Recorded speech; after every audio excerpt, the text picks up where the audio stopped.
ស្រីមិនដែលខាឲ្យតែអូនបានសប្បាយសង្ឃឹមថាអូនបានយល់ថាបងខ្វាយខ្វល់នឹងឆោមឆាយព្រមបងខំបងដឹងខ្លួនសង្ស្ដាយ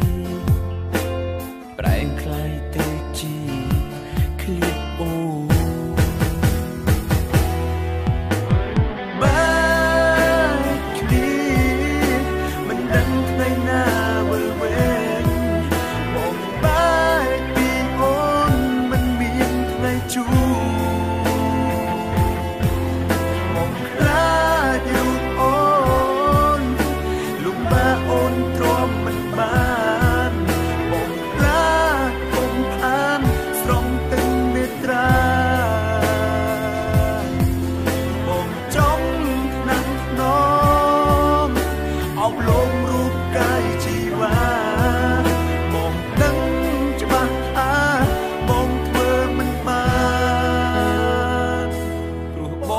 ឆ្ងាយ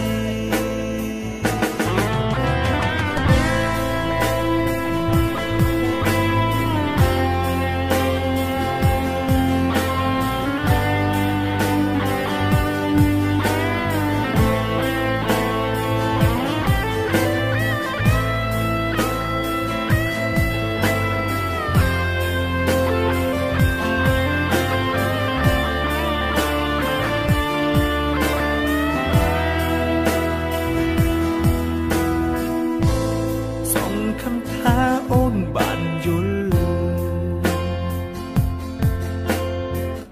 ថាបងខ្វាយខ្វល់នឹងឆោមឆាយ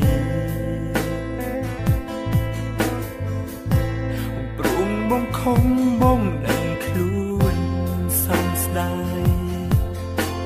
ប្រែងคล้ายទៅជាឃ្លៀបអូន